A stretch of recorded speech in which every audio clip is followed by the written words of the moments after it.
August 14, 1941. Above the French coast near Lille, squadron leader Douglas Bader, Britain's legendary legless ace with 22 confirmed kills, led his Tangmere wing Spitfires on a fighter sweep over occupied France. These missions had become almost routine hunt for German Messerschmitt Bf 109s, engage on favorable terms, maintain Britain's hard-won air superiority over the Channel. The Spitfire Mk V was the finest fighter in the world.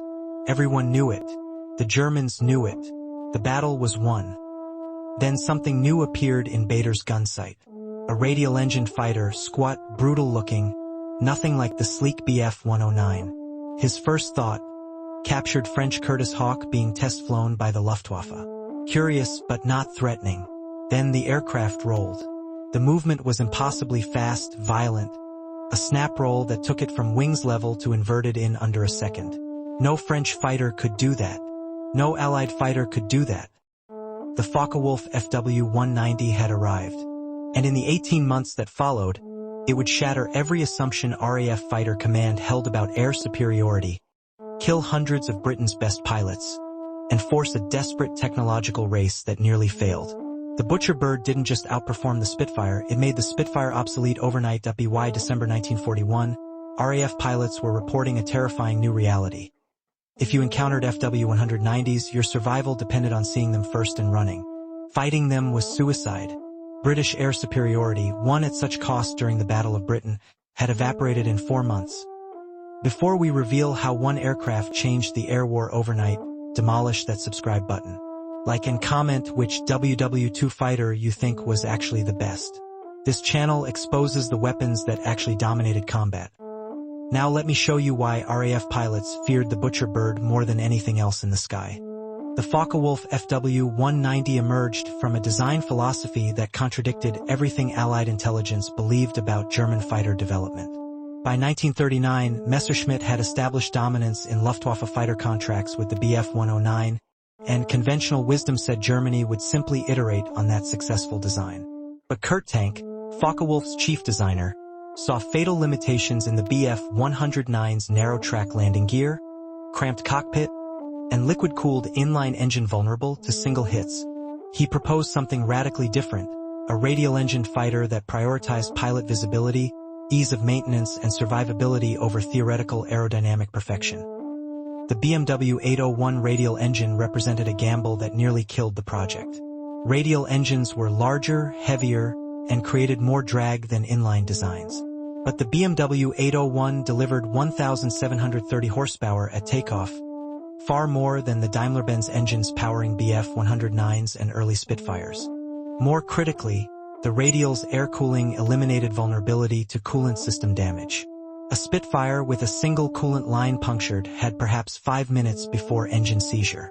An Fw 190 could absorb dozens of hits to the engine cowling and keep flying. Tank's design team solved the drag problem through revolutionary engineering. They developed the world's first fully duct radial installation, where the engine sat inside a precisely shaped cowling with a cooling fan that pulled air through ducting around each cylinder. From the front, the Fw 190 looked almost as streamlined as an inline-engined fighter. But it retained all the radial's advantages: simplicity, reliability, and battle damage resistance that made it vastly easier to maintain than the temperamental Daimler-Benz engines. The cockpit design revealed Tank's obsession with pilot efficiency. The canopy provided 360-degree visibility vastly superior to the Spitfire's framed greenhouse. Every control was logically positioned: throttle, propeller pitch, and fuel mixture operated through a single electric control unit rather than separate levers. The wide-track landing gear made takeoffs and landings safer than the Bf 109's narrow stance that killed dozens of student pilots. German instructors could get new pilots operational in Fw 190s faster than any other type. But the real revelation was the armament package. The Fw 190A2, entering service in summer 1941, mounted two 7.92mm machine guns in the cowling plus two 20mm MG 151 cannons in the wing roots. The A3 variant added two more 20mm cannons in the outer wings, 4 cannons total, each with 200 to 250 rounds. For comparison, the Spitfire Mk V carried two 20mm cannons with 60 rounds each and 4.303 machine guns. The firepower differential was catastrophic. An Fw-190 could destroy a bomber with a 2-second burst. Spitfire pilots had to close to knife-fighting range and stay on target far longer to achieve similar results. The flight characteristics that would terrorize RAF pilots emerged from careful aerodynamic refinement. The Fw-190's roll rate exceeded anything Allied fighters could achieve. The aircraft could snap from full left bank to full right bank in under 2 seconds. This came from hydraulically powered ailerons that required minimal pilot input and mass-balanced control surfaces that remained effective at high speeds. Allied fighters used cable-operated controls that became heavy and sluggish above 300 miles per hour. The Fw-190's controls actually became lighter as speed increased, allowing maneuvers at velocities where Spitfires couldn't respond effectively. The dive performance proved equally revolutionary. The Fw-190 could dive at indicated airspeeds exceeding 450 miles per hour, speeds where Spitfire Mk versus experienced control compression that made recovery difficult and sometimes impossible. Fw-190 pilots could initiate diving attacks from altitude, destroy their targets, and extend away in dives that pursuing Spitfires couldn't follow. This boom and zoom tactic, pioneered by Luftwaffe aces, exploited the Fw-190's strengths while avoiding turning dogfights where Spitfires retained advantages. The first RAF encounters with the Fw-190 in August 1941 were dismissed as isolated incidents involving experimental aircraft. RAF intelligence had tracked the type's development but underestimated both its capabilities and deployment timeline. When pilots reported being bounced by radial-engine fighters with extraordinary performance, intelligence officers initially suggested they'd encountered captured French or American types being tested by the Germans.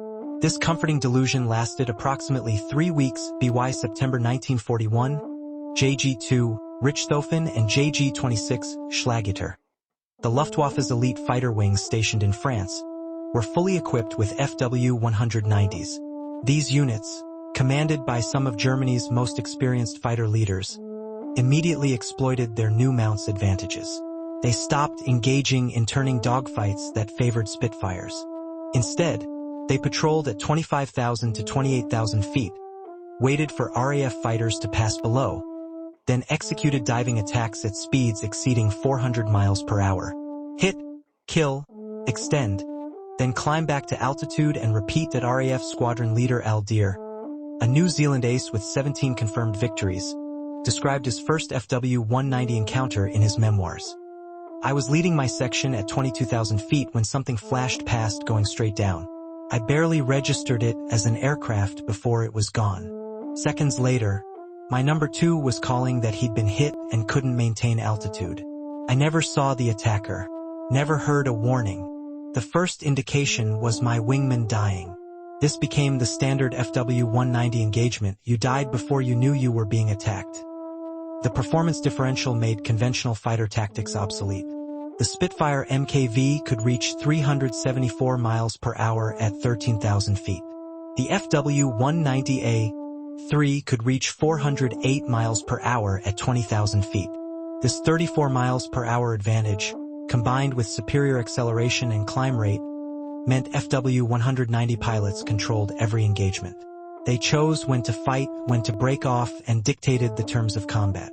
Spitfire pilots who'd spent a year dominating Bf-109s suddenly found themselves helpless against an enemy that could catch them, kill them, and escape before they could effectively return fire. The armament advantage compounded the speed problem. For 20mm cannons, firing high-explosive shells meant Fw-190 pilots needed brief firing opportunities. Half-second to 1-second bursts would catastrophically damage or destroy Allied fighters. Spitfire pilots with their lighter armament needed sustained firing passes, requiring them to stay on target longer, exposing themselves to return fire or allowing the target to maneuver away. The Fw-190's devastating alpha strike capability meant brief bounce attacks achieved kills that would have required prolonged dogfighting in earlier aircraft. October 1941 saw RAF loss rates spike dramatically. Circus operations, bomber raids escorted by massive fighter sweeps designed to draw the Luftwaffe into battle, started producing catastrophic results. On October 13th, A circus mission to Hazebrouck lost 11 Spitfires with only 2 German losses. On October 18th, another circus lost 8 RAF fighters with no confirmed German losses. The exchange rates that had favored the RAF throughout 1940-early 1941 had reversed completely. Fighter Command Headquarters struggled to understand what was happening.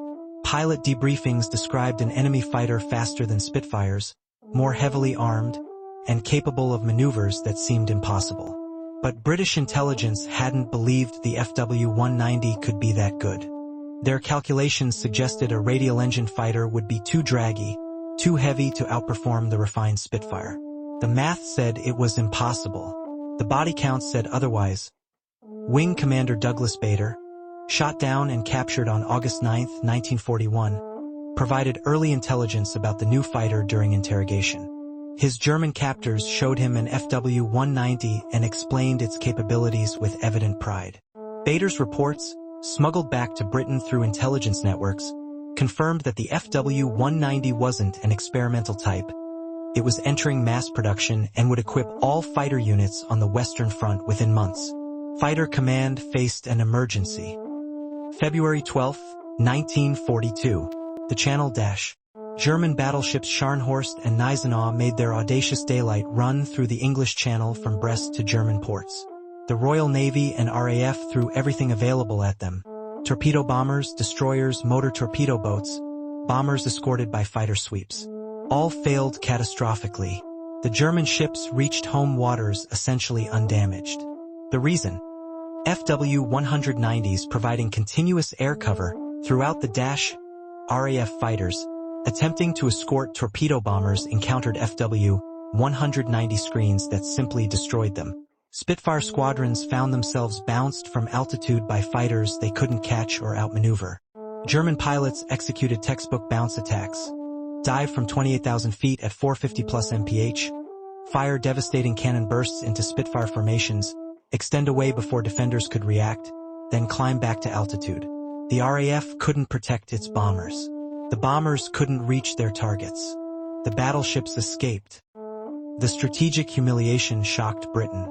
German capital ships had sailed through waters Britain considered its home territory, in broad daylight, protected by air cover that British fighters couldn't penetrate. Fighter Command had been rendered ineffective by technological obsolescence. The Spitfire Mk V, backbone of RAF fighter strength with over 900 operational, was suddenly revealed as inadequate for 1942 air combat. March 1942 brought marginal relief when Spitfire MKIXs began reaching squadrons in small numbers. The Mk9 mounted the new Merlin 61 engine with two-stage supercharging, delivering 1,565 horsepower and performance roughly matching the Fw-190. But production was limited. Supermarine could build perhaps 10 MKIXs per week, while the Fw-190 production lines were delivering 250-plus aircraft monthly. For every Mk9 squadron that became operational, 3 more Fw-190 squadrons appeared in France. The tactical situation continued deteriorating. RAF doctrine mandated offensive fighter sweeps to maintain pressure on the Luftwaffe and support Allied strategy. But every sweep now meant flying into airspace dominated by Fw-190s operating with altitude and speed advantage.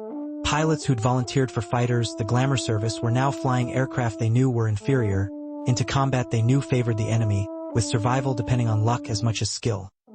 August 19, 1942. The Dieppe Raid. Operation Jubilee put these realities on horrific display. The raid required massive air cover. 48 RAF squadrons including Canadian, Polish, and Free French units flew 2,617 sorties. The Luftwaffe, primarily JG-2 and JG-26 with their Fw-190s, flew approximately 900 sorties. The exchange rate was catastrophic. RAF Fighter Command lost 106 aircraft. The Luftwaffe lost 48. This represented nearly 2-to-1 losses favoring the Germans, a ratio that would bankrupt the RAF if sustained. The Dieppe combat revealed Fw-190 tactics at their most lethal. German fighters patrolled at altitude, watching radar controllers vector them toward RAF formations. They'd wait until RAF fighters committed to escorting bombers or strafing ground targets, moments when Allied pilots were fixated on other tasks. Then the Fw-190s would dive, execute high-speed slashing attacks through RAF formations, and climb back to safety before effective retaliation could occur. Pilot testimonies from Dieppe describe helplessness and terror. Squadron leader Duke Woolley, commanding 64 Squadron, reported, "We were bounced repeatedly by 190s we never saw until they were firing. My squadron lost 3 aircraft in 20 minutes. We claimed 1 probable, never confirmed. Every time we turned to engage, they'd extend away and we couldn't catch them. We were just targets. Expensive, slow-moving targets waiting to be killed." The psychological impact eroded morale throughout fighter command. Pilots who'd fought during the Battle of Britain, who'd survived 1940's desperate odds, now described 1942's combat as more frightening because of its one-sidedness. In 1940, Spitfires and Hurricanes could at least compete with Bf-109s. By summer 1942, Spitfire Mk V pilots knew they were outmatched in every performance category except turn radius, and German pilots simply refused to turn fight. June 23, 1942. The event that changed everything. Oberleutnant Armin Faber, a skilled FW-190 pilot with JG-2, became disoriented during combat over the English Channel. After shooting down a Spitfire, he mistook the Bristol Channel for the English Channel and landed at RAF Pembrey in Wales, believing he was touching down in France. British ground crew watched in astonishment as a pristine, combat-capable FW-190A3 taxied to a stop on their airfield. Faber's navigational error gave the RAF exactly what they desperately needed: an intact enemy fighter for comprehensive testing. The Royal Aircraft Establishment at Farnborough received the captured FW-190 within days and began the most intensive evaluation program of the war. British test pilots flew the aircraft extensively, comparing it directly against Spitfire Mk versus and the new Mk9. The tests confirmed everything RAF pilots had been reporting and revealed problems even worse than feared. The FW-190 wasn't just superior, it was superior in ways that couldn't be countered without fundamental design changes Allied fighters couldn't implement quickly. Performance testing revealed devastating specifics.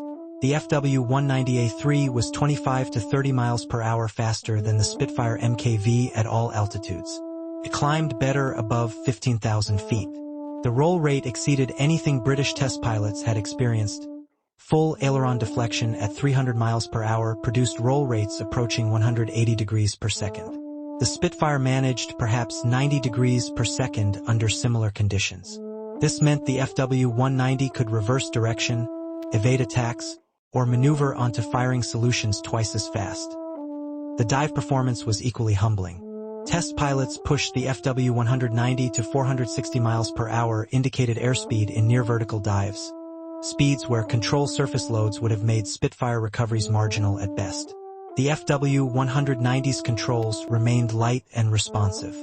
More critically, the BMW 801 didn't miss a beat during prolonged inverted flight or high-G maneuvers. The fuel injection system prevented the carburetor flooding issues that plagued Merlin-engined fighters during negative G maneuvers. The cockpit evaluation stunned British designers. The visibility was extraordinary. Germans called it the best fighter cockpit of the war, and British test pilots couldn't disagree. The electric control system that managed engine settings, flaps, and landing gear through simple toggle switches was years ahead of British practice. Most shocking, the FW-190 was easier to fly than the Spitfire.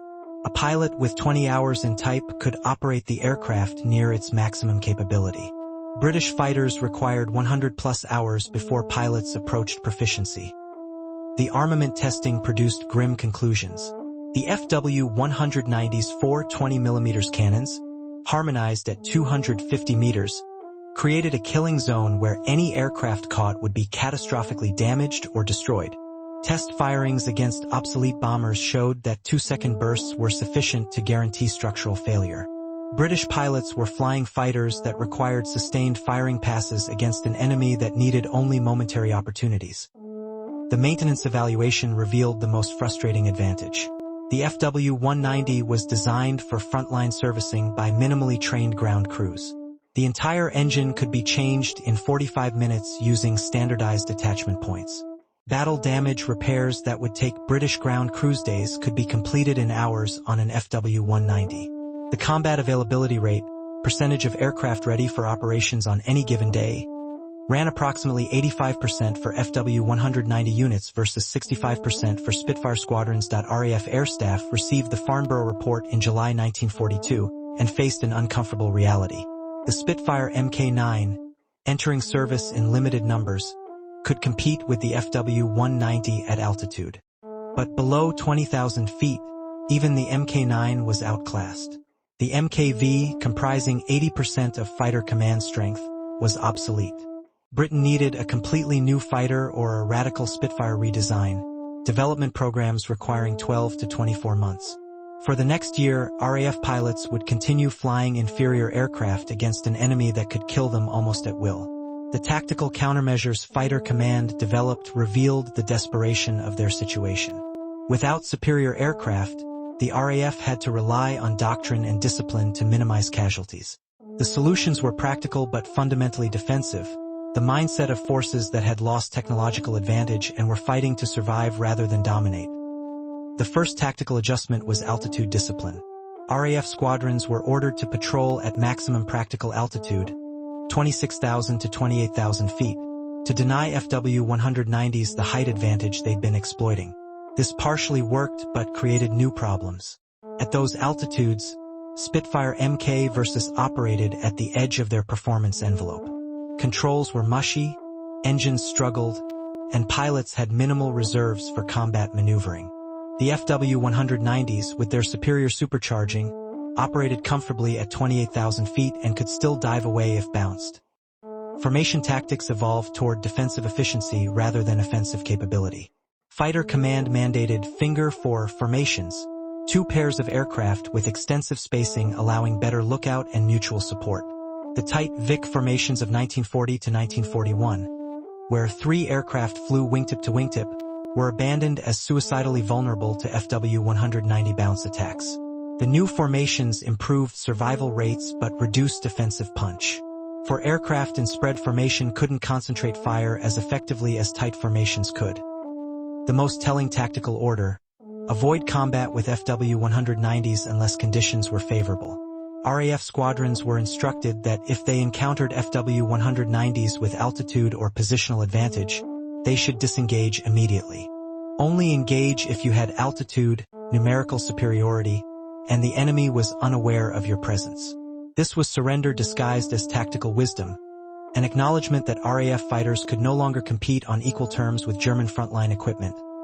Experienced pilots developed personal survival techniques that emphasized defensive awareness over aggressive tactics. Constant scanning of the airspace above and behind. Never fly straight and level for more than 10 to 15 seconds. Gentle weaving made it harder for FW-190s to set up firing solutions during diving attacks. If bounced, immediately break into the attack while calling for squadron support. The goal shifted from killing the enemy to surviving long enough to return to base. The morale impact manifested in rising LMF, lack of moral fiber cases, pilots refusing to fly or developing psychosomatic illnesses that grounded them. Fighter Command had always produced some LMF cases, but the rate tripled during late 1942. Medical officers noted a pattern. Experienced pilots who'd flown confidently in 1941 now exhibited symptoms of combat stress after FW-190 encounters. They'd seen friends killed by an enemy they couldn't catch or outfight. The helplessness was more psychologically damaging than the raw danger. Squadron replacement rates accelerated alarmingly. A typical fighter squadron in 1941 might lose 20 to 30% of its pilots over 6 months of operations. By autumn 1942, some squadrons were losing 50% of pilots in 3 months of channel operations. New pilots arriving at squadrons received grim briefings. Your survival depends on staying with your section leader, scanning constantly for 190s, and running if you're bounced. Don't try to be a hero. Heroes die first. The desperation drove Fighter Command to experiment with non-standard tactics. Some squadrons tried using pairs of Spitfires as bait, flying obviously at vulnerable altitudes and positions to lure FW-190s into bouncing them while the rest of the squadron waited at altitude to bounce the bouncers. This occasionally worked but required such precise timing and coordination that most attempts failed. More commonly, the bait Spitfires just got killed. Behind the tactical adjustments, Fighter Command pushed Supermarine and Rolls-Royce to accelerate Spitfire Mk9 production and begin development of the Griffin-engined Mk12 and 14 variants. But manufacturing limitations meant the Mk9 couldn't be produced in quantities needed to replace all Mk versus before mid-1943. For at least another 6 months, most RAF fighter pilots would fly obsolete aircraft against superior German equipment. The FW-190's impact extended beyond pure air-to-air combat to fundamentally alter the strategic bombing campaign. American 8th Air Force B-17 and B-24 formations, arriving in England throughout 1942 to 1943 to conduct daylight precision bombing, encountered FW-190s configured specifically for bomber destruction. The A5 and A6 variants mounted heavier armament packages. Some carried two 20mm cannons and four 20mm cannon. Others added 30mm cannons for extreme destructive power at the cost of weight and ammunition capacity. German fighter tactics evolved specifically around the FW-190 strengths against heavy bombers. Frontal attacks, approaching head-on at closing speeds exceeding 600 miles per hour, gave bomber gunners minimal firing time while presenting the smallest possible target aspect. The FW-190's armament, particularly the 30mm cannon variants, could destroy a B-17 with 3 to 5 solid hits. The pilot needed only 1 to 2 seconds in effective firing range. Bomber formations that had seemed invincible against lighter-armed Bf-109s now suffered catastrophic losses to FW-190 squadrons executing head-on passes. The October 14, 1943 Schweinfurt raid illustrated FW-190 effectiveness in brutal clarity. 291 B-17s attacked ball-bearing factories deep in Germany. German fighter units, heavily equipped with FW-190s, executed coordinated attacks throughout the mission. 60 B-17s were shot down, another 17 damaged beyond repair, 77 total losses from 291 aircraft committed, a 26% loss rate. The FW-190 equipped units accounted for approximately 60% of claimed kills. American bomber crews described FW-190s as far more dangerous than Bf-109s specifically because of their devastating armament and willingness to press attacks to point-blank range. The defensive flying required to survive FW-190 attacks paradoxically made bombing less accurate. Tight defensive formations, constant evasive maneuvering, and the stress of knowing that fighters with 30mm cannons were targeting you degraded bombing precision. Strategic targets that should have been obliterated by hundreds of bombs suffered only moderate damage because crews were understandably distracted by aircraft trying to kill them. The FW-190 didn't just destroy bombers, it degraded the effectiveness of bombers that survived. The ground attack role revealed another dimension of FW-190 versatility. The FW-190F and G variants, optimized for JBO, fighter bomber, and close air support missions, could carry 1,800 pounds of bombs, more than many dedicated light bombers. German pilots used these aircraft with devastating effect on the Eastern Front and in Western Europe to attack Allied ground forces, supply columns, and airfields. The aircraft that terrorized RAF fighters also proved capable of destroying Sherman tanks, leveling railway stations, and cratering airfields. This versatility created strategic headaches for Allied planners. The Luftwaffe could configure FW-190 units for air superiority, bomber interception, or ground attack based on operational needs. A squadron could fly air superiority missions in the morning, reconfigure with bomb racks by afternoon, and strike ground targets by evening. Allied forces had to prepare defenses against an enemy aircraft that could appear in any role at any altitude carrying any weapons package. The nickname Butcher Bird emerged from this multi-role lethality. The Würger, Shrike, in German referred to a predatory bird known for impaling prey on thorns. Allied pilots adopted Butcher Bird as English translation and psychological shorthand. The name captured both the aircraft's appearance, brutal, workmanlike, not elegant but deadly, and its impact. FW-190's butchered bomber formations, butchered fighter squadrons, butchered ground troops. The name spread through Allied air forces until everyone knew what you meant when you said 190s. German pilots, meanwhile, developed deep attachment to the aircraft. Interviews and memoirs consistently described the FW-190 as easier to fly than the Bf-109, more forgiving of pilot error, and vastly more survivable when damaged. The air-cooled radial engine could absorb battle damage that would down a liquid-cooled fighter. Multiple German aces survived incidents where enemy fire destroyed entire cylinders, but the BMW 801 kept running long enough to reach friendly territory. That reliability created confidence that translated into aggressive tactics. The turning point arrived gradually through 1943 as Allied countermeasures accumulated. The Spitfire Mk V entered service in sufficient numbers to equip most frontline squadrons by summer. The American P-47 Thunderbolt, with performance matching or exceeding the Fw-190 at altitude, began escorting bomber formations deep into Germany. Most critically, the P-51 Mustang arrived with range exceeding anything German fighters could match and performance competitive with the Fw-190 at all altitudes. But the Fw-190's superiority period, roughly August 1941 to July 1943, had inflicted strategic damage beyond mere casualty counts. Fighter Command had lost approximately 1,800 fighters over Western Europe during those 24 months, with Fw-190s accounting for perhaps 60 to 70% of losses. More importantly, the aircraft had forced the RAF into defensive mindset and tactics that persisted long after technological parity was restored. The psychological impact on bomber crews proved particularly severe. American 8th Air Force airmen learned to distinguish German fighter types by silhouette and engine sound. When the cry 190s at 12 o'clock high came over intercom, experienced crews knew they faced the most dangerous threat in German service.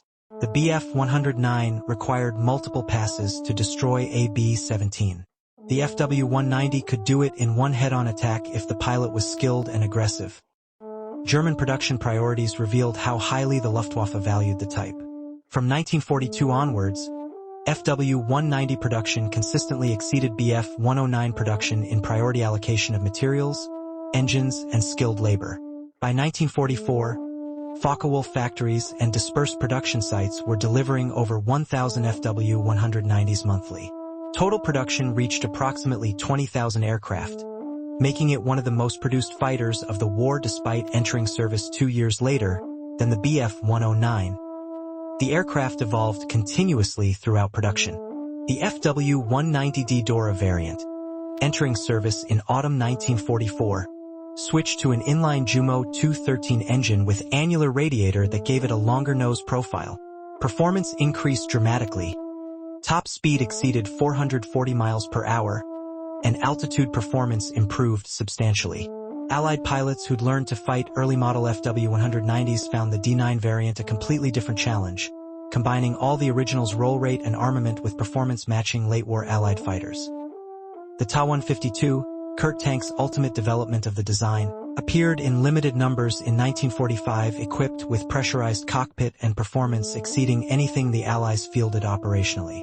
At 41,000 feet, above any Allied piston fighter's effective ceiling, the Ta-152H could cruise comfortably while intercepting Allied reconnaissance aircraft. Fewer than 200 were built before war's end, but they demonstrated how far the basic design could evolve. Post-war evaluations by Allied pilots who flew captured Fw-190s consistently praised its engineering and handling. The consensus: it was the best air-to-air gun platform of the war. The stability, visibility, armament, and ease of handling made it devastatingly effective in the hands of competent pilots. That German ace pilots who'd flown both Fw-190s and Bf-109s almost universally preferred the Focke-Wulf spoke to its superiority as pure fighting machine. The strategic lesson was uncomfortable for Allied air forces. The Luftwaffe had developed and fielded a fighter that rendered Allied equipment obsolete overnight, forcing a technological scramble that took nearly 2 years to resolve satisfactorily. Had Germany possessed the industrial capacity to produce Fw-190s in the quantities they produced Bf-109s, or had they introduced the type a year earlier, the strategic bombing campaign might have failed entirely. Allied victory depended partially on German production being insufficient to fully exploit the Fw-190's capabilities.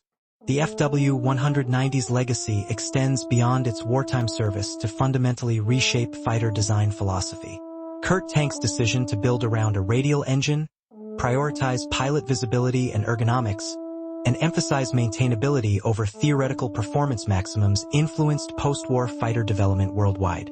The American F-8F Bearcat, entering service at war's end, clearly reflected FW-190 design lessons: radial engine, exceptional roll rate, bubble canopy, and emphasis on pilot workload reduction. The nickname Butcherbird persisted in Allied air forces as shorthand for the most dangerous single-engine fighter they faced. Post-war pilot reunions and historical analyses consistently rank the FW-190 alongside the P-51 Mustang and late-model Spitfires as the war's finest piston fighters. But the FW-190 had one distinction the others lacked. It achieved technological surprise so complete that it rendered an entire generation of enemy fighters obsolete overnight. The kill-to-loss ratios during the FW-190's superiority period tell the statistical story.